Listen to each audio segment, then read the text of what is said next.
ഉണ്ടാക്കുന്നത്. നമുക്കിന്ന് സദ്യക്കൊക്കെ കൂട്ടണ കുറുക്ക് കാളൻ എങ്ങനെ ഉണ്ടാക്കുകയെന്ന് കാണാം.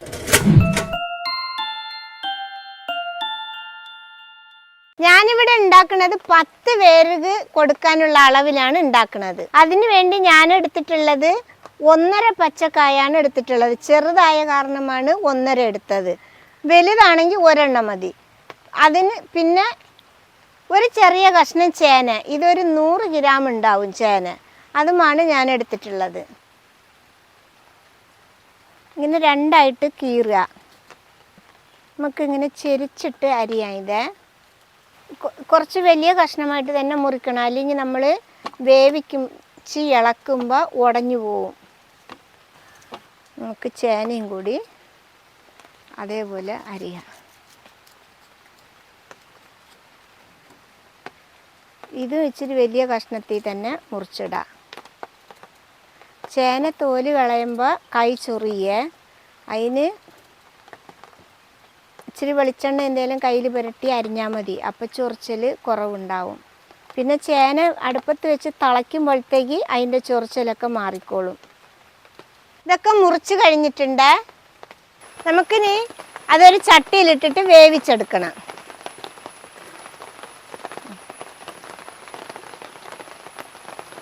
ഇനി അതിൽ നമുക്ക് 1/2 ടീസ്പൂണ് കുരുമുളക് പൊടി ഇട്ട് കൊടുക്കാം. നല്ല പൊടിഞ്ഞ പൊടി വേണം ഇടാൻ. 1/4 ടീസ്പൂണ് മഞ്ഞൾപ്പൊടിയും ഇട്ട് കൊടുക്കാം. ഇനി വേകാൻ വേണ്ടിയിട്ട് 2 കപ്പ് വെള്ളം ഒഴിച്ചു കൊടുക്കാം.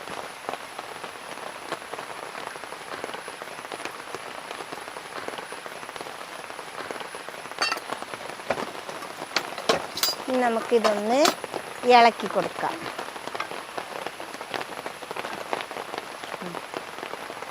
നമുക്കിനി ഇത് അടുപ്പത്തച്ച് വേവിച്ചെടുക്കാം. ഞാനതിൽ ഉപ്പൊന്നും ഇട്ടിട്ടില്ല. വെന്തതിന് ശേഷം നമുക്ക് ഉപ്പിട്ടാൽ മതി. നമ്മുടെ പച്ചക്കറി അവിടെ ഇരുന്ന് വേകട്ടെ. അപ്പോഴത്തേക്ക് നമുക്ക് ഇതിനുള്ള തേങ്ങ അരച്ചെടുക്കാം. ഞാൻ അതിന് വേണ്ടി 250 ml 1.5 കപ്പ് തേങ്ങയാണ് ചിരണ്ടി വെച്ചിട്ടുള്ളത്. തേങ്ങ നമുക്ക് ഈ ജാറിലേക്ക് ഇട്ട് കൊടുക്കാം. അതിൻ്റെ കൂടെ നമുക്ക് 1/4 ടീസ്പൂണ് ചെറിയ ജീരകം ഇട്ട് കൊടുക്കാം. ചെറിയ ജീരകം പറഞ്ഞാൽ നല്ല ജീരകം. ഇനി അതിലേക്ക് 2 പച്ചമുളക് കീറിയിട്ട് കൊടുക്കാം. ഇത് അങ്ങനെ എരിവില്ലാത്ത പച്ചമുളകാണ്. എരിവുള്ള പച്ചമുളകാണെങ്കിൽ അതിനനുസരിച്ച് ഇട്ടാൽ മതി. മൂടി വെച്ച് നന്നായിട്ട് അരച്ച് കൊണ്ടുവരാം. നമ്മുടെ തേങ്ങ അരച്ച് കൊണ്ടുവന്നിട്ടുണ്ട്. ഇത് കണ്ടില്ലേ, ഇതുപോലെ പേസ്റ്റാക്കി അരച്ചെടുക്കണേ. ഇതിവിടെ ഇരിക്കട്ടെ. അങ്ങനെ നമ്മുടെ ചേനയും കായും വെന്തിട്ടുണ്ട്. ഉടയാൻ പാടില്ല. ഇനി നമുക്ക് ഈ തൈര് ഒഴിച്ചു കൊടുക്കാം. അപ്പോഴത്തേക്ക് ചെറുതായിട്ട് ഉടഞ്ഞു കിട്ടും.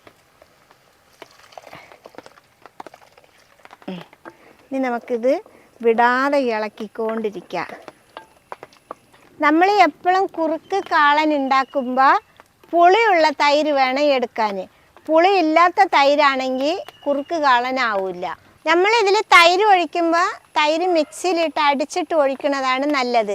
അല്ലെങ്കിൽ ഇതിൽ തരി പോലെ ഉണ്ടാവും. അതുകൊണ്ടാണ് അടിച്ചിട്ട് ഒഴിക്കണം പറഞ്ഞത്.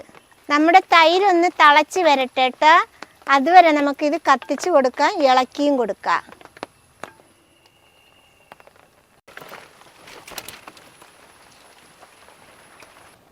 ഇപ്പോൾ കണ്ടില്ലേ, തൈര് നന്നായിട്ട് കുറുകി വന്നിട്ടുണ്ട്. ഇനി നമുക്ക് നമ്മൾ അരച്ചു കൊണ്ടുവന്ന തേങ്ങ ഇതിലേക്ക് ചേർത്ത് കൊടുക്കാം. തേങ്ങയുടെ പേസ്റ്റ്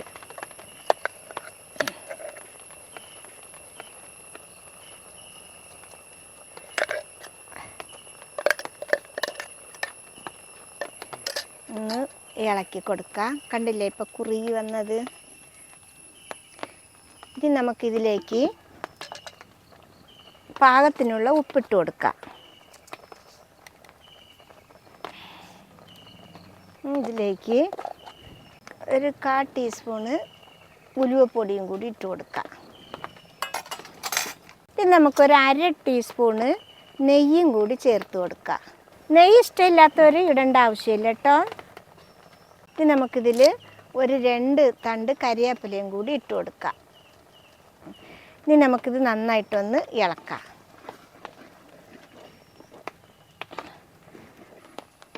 ഇനി ഇത് നമുക്ക് നന്നായിട്ട് ഇളക്കി ഒരു 3 മിനിറ്റും കൂടി ഇളക്കി കത്തിച്ചു കൊടുക്കാം.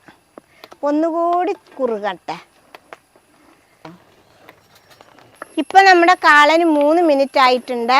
ഇപ്പം നന്നായിട്ട് നമ്മുടെ കാളന് റെഡി ആയിട്ടുണ്ട്. നമുക്കിനി ഇത് ഇറക്കി വെക്കാം. അല്ല പഠിച്ചോനെ. ഇനി നമുക്ക് നമ്മുടെ കാളനിലേക്ക് താളിച്ചിട്ട് ഒഴിക്കാം.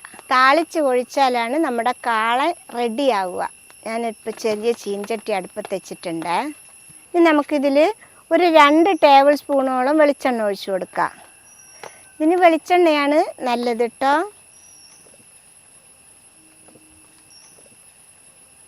വെളിച്ചെണ്ണ നന്നായിട്ട് ചൂടായിട്ടുണ്ട്. നമുക്കൊരു 1/4 ടീസ്പൂൺ കടുക് ഇട്ട് കൊടുക്കാം. കടുക് പൊട്ടി കഴിഞ്ഞ് ഇനിയിപ്പോൾ ഒരു 3 വറ്റൽ മുളക് മുറിച്ചിട്ട് അതും കൂടി ഇട്ട് കൊടുക്കാം. അത് ഇളക്കി കൊടുക്കാം. ഇനി നമുക്കിതിലേക്ക് ലേശം കരിവേപ്പില ഇട്ട് കൊടുക്കാം. ഇനി നമുക്കൊരു 1/4 ടീസ്പൂണ് ഉലുവ കൂടി ഇട്ട് കൊടുക്കാം. ഉലുവ ഒന്ന് ചെറുതായിട്ട് ആവട്ട്, കരിഞ്ഞു പോകരുത്. ഇനി നമുക്ക് നമ്മുടെ കാളനിൽ താളിപ്പും കൂടി ഒഴിച്ചു കൊടുക്കാം. ഇനി നമുക്കിത് നന്നായിട്ടൊന്ന് ഇളക്കി കാളനിൽ എല്ലായിടത്തും താളിപ്പാക്കി കൊടുക്കാം.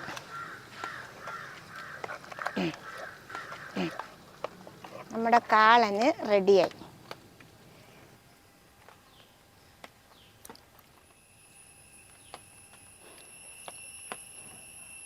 ഈ ഓണത്തിന് എല്ലാവരും ഇതേപോലെ കുറുക്ക് കാള ഉണ്ടാക്കണം. ഉണ്ടാക്കി നോക്കിയിട്ട് കമൻറ്റിൽ പറയണം എങ്ങനെയുണ്ടെന്ന്. ഇത് എല്ലാവരും ഉണ്ടാക്കണം. ഇഷ്ടപ്പെട്ടാൽ സബ്സ്ക്രൈബ് ചെയ്യുക, ലൈക്ക് ചെയ്യുക, കമൻറ്റ് ചെയ്യുക, ഷെയർ ചെയ്യുക, ഫോളോ ചെയ്യാനും കൂടി മറക്കരുതേ മക്കളെ.